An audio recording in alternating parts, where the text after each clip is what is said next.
Blame Truth here, the Codfather himself, bringing you another video. I want to start this video off with some positive, just opinions on some things here because it's about to get really negative here. Watch John Wick 4. I watched John Wick 4. It was great. One of the best action movies I have ever seen. I have been playing the Resident Evil 4 remake. Well, playing's a stretch. I played some of it and then my girlfriend took over and I haven't got to really touch it except to do some puzzles. But from what I've played, about an hour or two, it's good. Very, very good, actually. I'm actually purchasing it again on Steam, and I'm going to bring that up a little bit later on in this commentary, because that's a point we're going to come back to. You know, I get people all the time saying that things don't suck now. Things are better than ever. You just have outgrown it. Like, you're older now. I just turned 34. Happy birthday to me. I mean, happy birthday in the comments, please. It makes me feel better. But anyway, yeah, that argument is complete bullshit. For the longest time, I kind of believed that argument with myself. I quit watching professional wrestling. I was just watching WWE. I think CM Punk rage quit, and then I just quit watching after Daniel Bryan did his thing. Bryan Danielson now.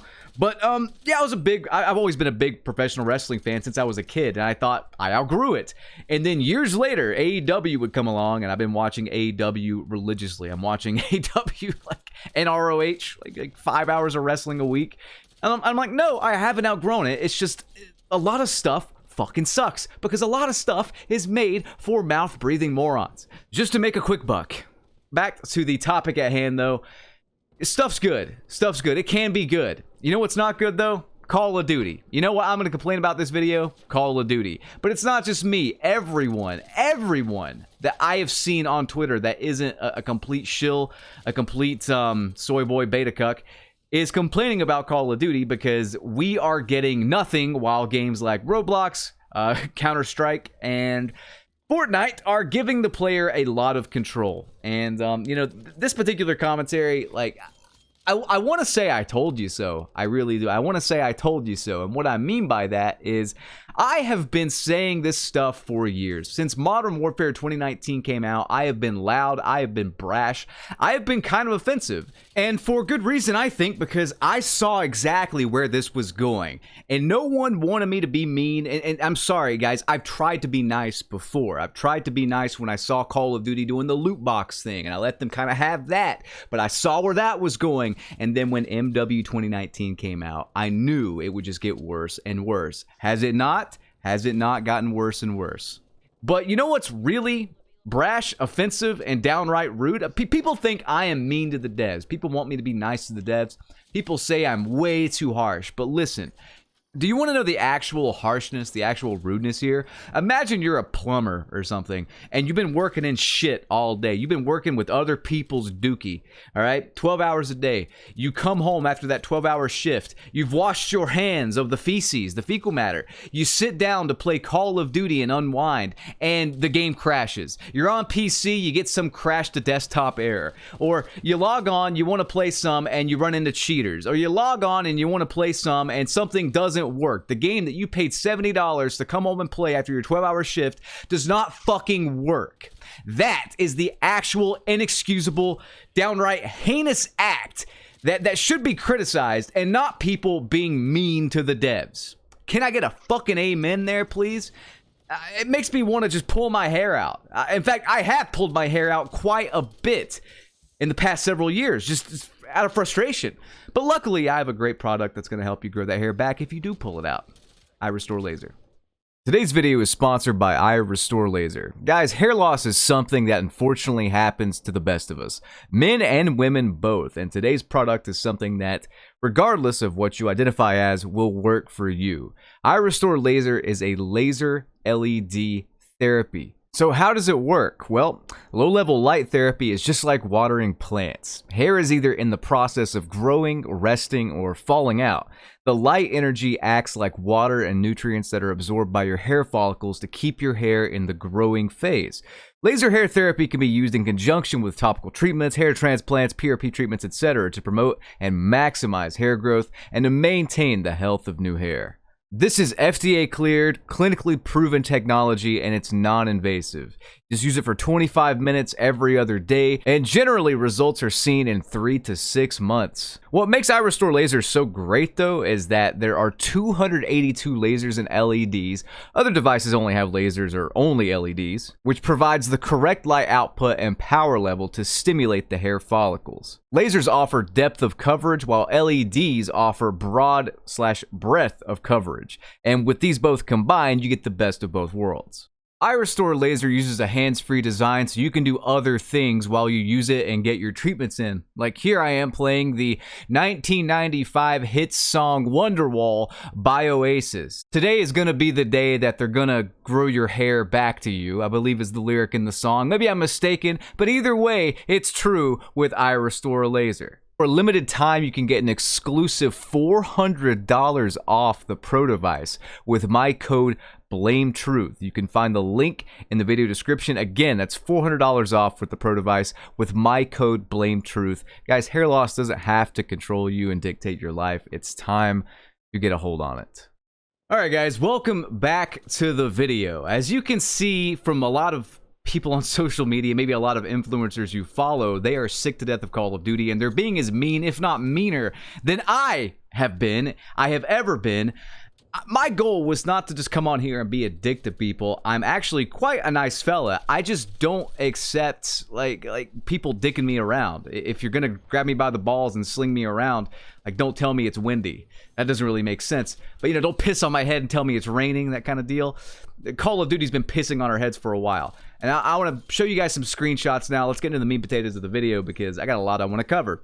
So, again, I've been saying this stuff for years, and now we are even seeing everyone from ex-devs to the Call of Duty like news accounts criticizing Call of Duty right now as their numbers continue to drop, as they keep just missing the point. They're tone deaf. They don't know what the hell they are doing. They refuse to listen. They refuse to do anything that we actually want that's fun, and they continue to charge an arm and a leg for cosmetics. That should not be a thing. Any decent content you have to pay out the ass for. I'm going to show you a comparison with the newly released Resident Evil 4 remake here just to show you what I'm talking about. All right, so let's go over the screenshot from Charlie Ansel first. He says, it's also crazy to see both Overwatch and Counter-Strike were able to have players' skins, content, and cosmetics transfer from their first to second iteration, but Call of Duty Warzone could not figure it out. When I heard about that, like skins not transferring over to Warzone 2 and stuff, I don't think that was their incompetence for once. I think that was simply their greed. I think they simply chose not to do that, so you had to rebuy everything. If you think that's egregious, if you think that's me just kind of stirring the pot, this is the same company that charges $25, charges $10 more for Modern Warfare 2 just so they could share with their shareholders that this was the most profitable launch in Call of Duty history. No fucking shit. When you charge $10 more than you've ever charged before, I would hope it breaks the record that Black Ops 2, a much better and complete game that launched to critical acclaim, got. They haven't been able to do that since then, and I think they wanted to break that metric, and they knew with their fucking marketing that we would pay for it. Let's look at something else here. 402. So 402 is an ex Call of Duty dev. He worked on COD 4, Modern Warfare 2, and I believe a little bit of Modern Warfare 3 as well. So 402 now is working with Dr. Disrespect on Dead Drop, the new extraction shooter. I think there's a BR in the works, but I'm not sure with that. Either way, I haven't got a chance to play it yet, but it looks fun. People are, saying it's good so far. On the new snapshot they released to kind of be transparent about their development process, which I really appreciate. It looked good, but let's cover what 402 had to say. Somebody tweeted him on the Twitter machine on the Bird app and said, COD 4 was ahead of its time with only a $50 million budget. If only a high budget guaranteed a game's success, I'd love to see a breakdown of Modern Warfare 2's budget. It would be a fun study to see where it all goes. 402 himself said, well, they have nearly every Activision studio supporting in some capacity. So that's a lot of devs with high salaries. COD 4 only had IW, and we were just around 100 devs at the time. I know I joke with the catchphrase, 3 years, 3,000 devs. Infinity Ward, 100 devs at Infinity Ward in 2 years' time gave us more launch maps than these 3,000 devs could in 3 years with Modern Warfare Roman numeral 2. We got 16 original maps. We haven't even got, we're like, what, 5-6 months in? We're not even close to that, I don't think. We have, what, 13 maps or something like that? 14 maybe? I don't know, man. Pathetic. There's really no excuse for it. The fact that 402 tweeted that's pretty fucking funny, though, just because, like, it's very clear that he's not really on board with the modern Call of Duty either. I remember I think he made a tweet one time, he may have deleted it, where he said, like, I swear to God this was him, too. I wish I screenshotted it back when MW 2019's beta was out. He said something to the effect of, doors don't belong in Call of Duty. He may have deleted it, I don't know, but I wish I screenshotted it because I would be pasting it every single video, pretty much. Like, look what this COD dev said. Ex-COD dev. Doors don't fucking belong in Call of Duty. And god damn, if I could just frame that on my wall, I would. Anyway, let's continue on here. This was about a year ago. So if you guys remember, maybe you don't, maybe you do, they released updates that completely broke the game. They integrated Vanguard into Warzone, and they managed to mess up every single other Call of Duty in the process because they're all connected. So Vanguard, Modern Warfare 2019, Black Ops Cold War, all were affected with this shitty fucking haphazard integration into Warzone at the time. And whenever they did this, they completely broke like every game, including Warzone as well. Call of Duty, this was just a year ago. Call of Duty said, we wanted to take a minute to talk about fixing the game. We hear you and we feel your frustrations. This was a year ago. Our teams are hard at work addressing the issues that are being experienced across Vanguard, Warzone, and Modern Warfare. Updates are being deployed as quickly as possible. We want everyone to have a seamless experience no matter which game mode, or platform you play on. Your feedback is a critical part of our development process to make our games the best they can be. Yeah, okay. Stay posted for real-time updates, yada, yada, yada. That was a year ago where they had to address the community for how they fucked up. A year later and nothing, absolutely nothing has changed. Nothing. Absolutely nothing. It's pathetic. It truly is. When this came out, I think I made a video at the time too saying, don't believe it. They're full of shit. They're just saying that so you'll buy the next game. Listen to me right now before I continue with these screenshots, guys. Seriously. Do not buy Sledgehammer's fucking Call of Duty game this year. Just don't buy it. Please. Save your money. For the love of God, if you've never listened to me before, if you never listen to me again, don't buy their awful game this year. You saw what happened with Vanguard. You saw what happened with MW2. You've seen what's happened with the past 4 years of Call of Duty's releases. Especially, even if you do have to buy it, don't buy it on PC. The PC version never fucking works right. Let's continue going here because I want to cover that. I actually tweeted out. Like, hey, I'm thinking about getting RE4 on PC. My girlfriend's taking over my Series X version. I'm letting her play that version, and I haven't really got a chance to play it like one-on-one, mano-a-mano, and RE4 is my favorite game. So I'm like, all right, I'm going to buy it on PC while she plays on Xbox. I had to tweet and ask, like, to make sure that this game ran well on PC because it's PTSD from Call of Duty. All the problems I've seen with the PC versions of the game. I've also purchased Call of Duty on PC, I think with MW 2019 and maybe Cold War. I can't remember why, but, you know, and I've had a ton of problems. And it's like, I have to run it by people to make sure that the game is good.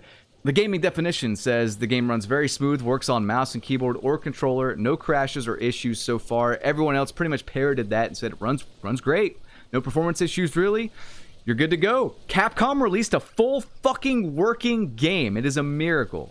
Let's continue on here. What do we got? What do we got though in Call of Duty right now? What's going on with this? Oh, there's a new bug that makes players throw their guns instead of throwing grenades. Yeah. Now, the coup de grace here, the last thing I want to cover, this is probably the funniest actually.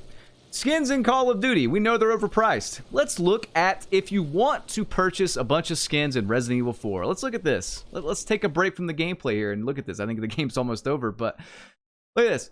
$3.99 for a treasure map expansion. $3.99 for some Leon and Ashley costumes. $3.99 for some Leon and Ashley costumes.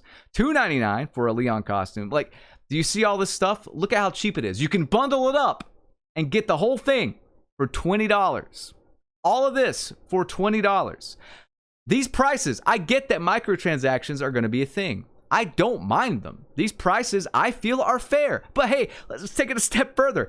This is pretty much all included. Pretty much everything in the screenshot is included if you just spend $10 more and buy the, I think, collector's edition or the advanced edition, whatever the special edition of RE4 is called.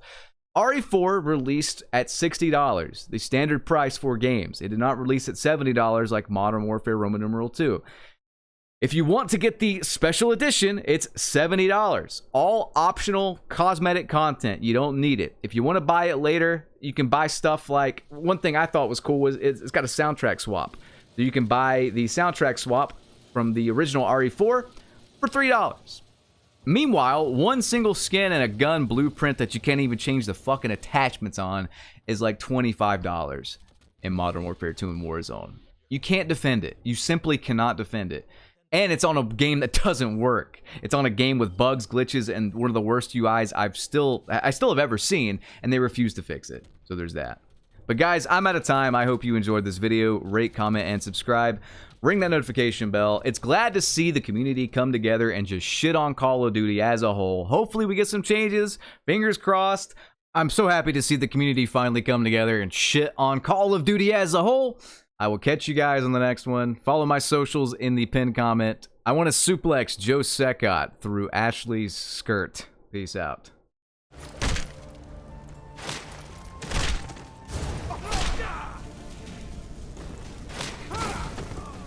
Here's some parting advice.